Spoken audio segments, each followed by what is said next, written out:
Pessoal, vamos lá então para a nossa parte 2 do vídeo. Vamos falar um pouquinho agora sobre ruído de comunicação. Se a gente falou que a interpretação da comunicação depende da forma como o receptor vai receber a mensagem do emissor, existem ruídos de comunicação. O que são os ruídos de comunicação? Já brincaram de telefone sem fio? Que é aquela coisa, a pessoa fala algo e aí conforme vai se propagando a mensagem, chega lá na ponta totalmente distorcido? Então, ruído de comunicação é a distorção da comunicação. É a forma incorreta como o receptor vai receber a mensagem, de acordo com, por exemplo, o tom da voz, de acordo com palavras de duplo sentido que podem ser utilizadas, ou então uma linguagem incorreta que possa causar essa distorção na comunicação, tá? Então, o ruído de informação gera uma distorção ou uma informação incorreta por parte do receptor na hora de receber a mensagem, tá? Então, o cliente, que no caso é o receptor, vai receber uma mensagem distorcida. O que pode causar o ruído de comunicação? Tom de voz incorreto, pode, por exemplo, dar a interpretação de que o operador está sendo grosso, está sendo mal educado, está sendo irônico, de acordo com o tom da voz que ele usa. Falta de interesse por parte do operador em interpretar bem esse cliente. A timidez pode gerar um ruído de comunicação, porque às vezes a falta de iniciativa faz com que a pessoa não fale o suficiente, portanto gera uma comunicação falha.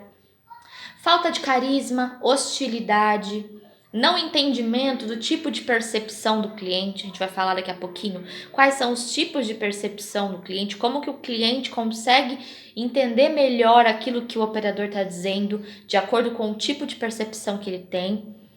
Falta de conhecimento do produto, quando o operador não conhece bem o produto, automaticamente ele também não sabe passar bem, e aí pode gerar dúvida, pode gerar uma informação incorreta ou um ruído de comunicação, porque ele não conhece bem o produto ou serviço, e aí vai falar algo incorreto. Uso de vício de linguagem, a gente vai aprender agora o que são esses vícios de linguagem.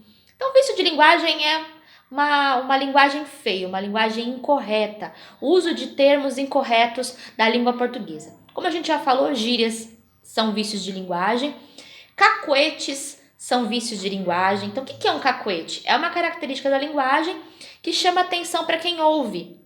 Vocês já com certeza conversaram ao telefone com alguma pessoa que tinha uma mania ou um cacuete que ele ficava repetindo sempre a mesma palavra. Eu tenho um cacuete. Eu às vezes fico muito focada em falar o tá ou né. E aí quem escuta pode ficar prestando atenção naquele vício de linguagem. Ou fica tá vocalizando, sabe? Então fica prestando atenção no vício de linguagem e não presta atenção na mensagem correta. Então o vício de linguagem é ruim pelo fato de que o cliente começa a prestar atenção no cacuete e não está prestando atenção na informação correta.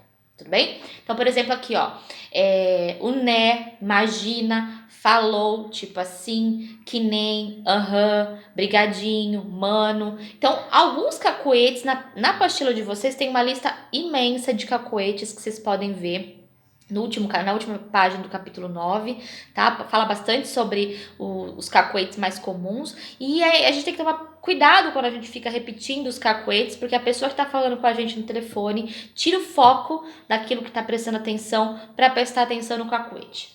Outro vício de linguagem muito comum e que é muito utilizado pelos operadores de telemarketing é o gerundismo. O termo gerundismo é um termo novo, tá? Mas gerundismo quer dizer falar muito no gerúndio. O que é o gerúndio? É um tempo verbal que expressa uma ação futura que se remete a um passado. O termo do gerúndio sempre termina em NDO. Então, ajudando, aguardando, verificando. Então, o operador, ele não pode utilizar termos no gerúndio quando ele não está no tempo do gerúndio. Por exemplo, eu vou citar uma informação, até a gente tem um exemplo aqui, ó. Olá, sim, estou entendendo. Claro, estarei transferindo. Nossos atendentes estarão lhe ajudando. Você pode estar aguardando? Então, na verdade, o operador não precisaria estar falando no gerúndio, ele teria que falar: olá, sim, eu entendi. Claro, irei transferir. Nossos atendentes irão lhe ajudar, você pode aguardar no momento? Então, no presente, Então, ele não teria que falar lá numa ação futura que está se remetida a um passado. Por quê? Quando você fala no gerúndio, dá a entender que você vai ficar na ação por muito mais tempo do que o presente. Imagina que eu vou terminar, encerrar a ligação aqui com o meu cliente e eu vou continuar transferindo, eu vou continuar entendendo. Então, eu não sei aonde começou o gerundismo para os operadores de telemarketing, mas é incorreto. O termo que deve ser usado é sempre no presente, porque se eu estou falando com o cliente nesse momento, eu vou verificar a sua solicitação, eu vou transferir a sua ligação, eu vou ajudar nesse momento, eu vou aguardar o seu retorno, não vou estar aguardando o seu retorno, porque senão eu vou continuar aguardando o seu retorno depois que você desligar a minha chamada. E isso não vai acontecer. O operador encerrou o atendimento, ele vai para um próximo atendimento, o cliente teve a sua solicitação encerrada, tudo bem? Então, a menos que ele realmente precise falar com alguém e esteja aguardando um retorno de um setor responsável, aí ele pode usar o gerúndio, porque a ação dele depende da ação de um outro departamento. Senão, ele vai usar as palavras no presente. Então, o termo correto do gerúndio pode ser usado? Pode, mas não deve ser utilizado. Quem começou a utilizar com os operadores de telemarketing, não faço ideia, mas é feio e não pode ser utilizado de forma incorreta, tudo bem? Tipos de percepção. A gente já falou que os tipos de percepção também podem gerar ruído de comunicação. Por quê? Existem estudos que dizem que as pessoas elas têm desenvolvimento maior de um lado cerebral do que outro. Por exemplo, eu, Ana, eu tenho muita facilidade com leitura. Então, por exemplo, se eu tiver que aprender alguma coisa, eu vou ler muitas vezes aquilo e para mim a leitura é uma forma de gravar o conteúdo. Então, eu sou uma pessoa muito visual. Eu preciso ver a imagem para conseguir gravar. Eu sou muito boa, por exemplo, com fisionomia, eu sou muito detalhista, eu sou uma pessoa muito visual. Então, eu preciso, por exemplo, para entender um conteúdo, eu preciso ler. Se você, Ana, ou se vocês alunos viessem me dar uma aula sobre qualquer assunto, eu pediria para que vocês fizessem para mim um slide. Porque eu sou muito visual, eu preciso ler para poder assimilar o conteúdo. Só de ouvir eu não assimilo bem, porque eu sou uma pessoa de percepção visual. Existem outras pessoas que têm um outro lado do cérebro mais desenvolvido e que precisam mais ouvir do que ver. Elas são muito boas ouvintes. Confesso que eu tenho um pouquinho de raiva dos bons ouvintes, porque os bons ouvintes, eles podem simplesmente assistir a uma aula e se você perguntar para ele do começo, do meio, do fim, ele sabe dizer perfeitamente o que ele aprendeu só ouvindo. Os ouvintes não precisam ver imagens ou ver sinais gráficos na escrita, por exemplo, para assimilar o conteúdo. Então, as pessoas auditivas, elas aprendem bem ouvindo. São pessoas que têm uma facilidade maior ouvindo. Então, eu separei aqui para vocês, por exemplo, as pessoas visuais, elas compreendem melhor através de imagem.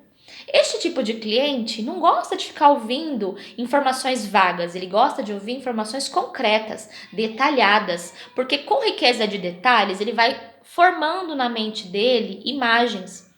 Melhor ainda se você puder falar para o cliente assim, vou te mandar um WhatsApp com uma foto ou então com um prospecto da minha empresa, para que ele possa ler, para que ele possa ver o que a sua empresa trabalha. Vou te mandar um e-mail, vou te deixar um panfleto, porque aí ele vai ler. Pessoas visuais precisam de mais detalhes para poder formar na cabeça deles o produto, o serviço. Se você só falar aleatoriamente, sem muitas informações, sem muita riqueza de detalhes, ele não consegue compreender aquilo que você está dizendo e ele acaba não comprando ou não assimilando o seu produto porque ele simplesmente não compreendeu mesmo. Ele precisava de mais informações para formar esse produto na cabeça dele, para compreender. Então, o seu argumento com eles sempre vai precisar de mais informações, de mais detalhes para ele desenhar o produto na cabeça dele.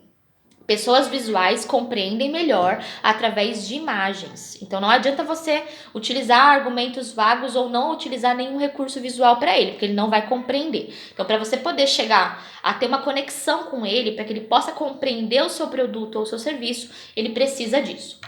Pessoas com uma percepção auditiva são pessoas que compreendem melhor através dos sons. Eles gostam de ouvir, esperam ouvir um bom discurso, mas também querem falar, querem argumentar. Esses clientes, a gente tem que tomar cuidado, eles se distraem facilmente. Então, eles precisam ser mantidos numa conversa interessante e são também convencidos por repetição. Se você repetir a mesma coisa várias vezes, ele consegue assimilar, entra no cérebro, ele processa, ele armazena essa informação. Tá? Então, as pessoas, os clientes de percepção auditiva, eles realmente compreendem melhor através da fala, através da argumentação falada. E você não precisa mandar imagem, e-mail, prospecto, nada. Se você argumentar bem com eles, eles assimilam e eles conseguem compreender. Existem um terceiro tipo de pessoa. A gente falou que um lado do cérebro a pessoa é auditiva, do outro lado do cérebro a pessoa é auditiva. As pessoas sinestésicas, elas têm um desenvolvimento total da área cerebral. São pessoas que têm uma compreensão tanto auditiva quanto visual, porém elas precisam de um terceiro reforço. Elas precisam de ter dados concretos. Não adianta eu, operador, dizer, olha, eu tô vindo aqui vender um produto ou um serviço inovador, um produto legal, com bom preço, passar todos os detalhes. Se eu não der nada concreto para eles, eles vão perguntar, mas quem já comprou? Quem testou, aprovou? Qual foi o índice de aprovação desse produto? Alguém que eu conheço já o utiliza? Eles vão querer referências concretas, que eles possam pegar. Sinestésico vem de tato, vem de toque, vem de sentido. Então, preciso que alguém tenha comprado e sentido para dizer que para mim faz sentido comprar. As pessoas sinestésicas são as piores de atingir, porque muito provavelmente elas vão dizer assim, eu vou fazer uma pesquisa, vou levantar dados sobre o seu produto e a gente volta a conversar depois. Ou então eu preciso ver se a minha família vai gostar do produto, ou vou ver se alguém que eu conheço já o utiliza. Ele vai buscar informações. Então, para os sinestésicos, você muito provavelmente vai precisar utilizar argumentos concretos. Olha, 50% da população do seu bairro já comprou esse produto e aprovou. Não tivemos reclamação. Toda a sua vizinhança já utiliza e estamos tendo bom retorno. Então, se você der dados concretos de que o produto foi usado, aprovado e não teve problema, muito provavelmente esse cliente vai ser um cliente potencial para você. Se não, ele não vai comprar porque ele não tem informações concretas que levem ele a fechar um julgamento sobre o seu produto. Tá? Ele precisa desse reforço para poder fazer a compra. Então, os clientes sinestésicos são os mais difíceis de atingir. O visual você atinge criando um conceito do produto que ele possa desenhar na cabeça dele, ou mandando um e-mail, mandando uma mensagem que ele possa receber e visualizar o produto de forma concreta. Os auditivos você consegue fazer um bom discurso e ele também vai comprar o seu produto através da sua argumentação persuasiva. Agora, o sinestésico, esse você precisa ter dados concretos. Então, produtos muito inovadores que ainda não foram testados ou que ainda não tem um feedback da população ou que não foram testados na região, muito provavelmente não vão ser um produto que vai fazer sucesso para esse cliente, porque para ele tanto faz, porque ele precisa de dados concretos, ele precisa de ter alguém que já tenha comprado e diga para ele, olha, pode comprar, porque esse produto é bom, esse produto vale a pena, vai lá porque realmente aquele restaurante é bom. Eu tenho um pouco de sinestésica também, porque eu confesso que eu não troco muito certo pelo duvidoso, a menos que alguém me diga, olha, troca porque realmente vale a pena, troca porque o lugar é bom, troca porque o produto é legal, porque o atendimento é bom. Eu sou um pouco sinestésica, além de visual. Então a gente tem que pensar qual é o nosso tipo de percepção e qual é o tipo de percepção do nosso cliente. Somente identificando o tipo de percepção que você cria uma ponte com o seu cliente, que você consegue fazer uma conexão com ele, e aí sim ele confia em você para fechar a compra, porque ele identificou o seu produto, identificou o seu serviço, não teve ruído de comunicação, porque quando você não cria essa ponte com o seu cliente, você cria uma comunicação falha, o seu cliente não te compreende, você não tem sucesso na sua venda. Então, para você ter sucesso na venda por telefone, você precisa identificar qual o tipo de percepção do seu cliente, tá ok? Com isso, nós finalizamos a nossa aula de hoje. Eu espero que vocês tenham gostado. Acessem o link da nossa atividade, preencham as questões, só respondam e finalizem, cliquem em enviar só quando tiver certeza.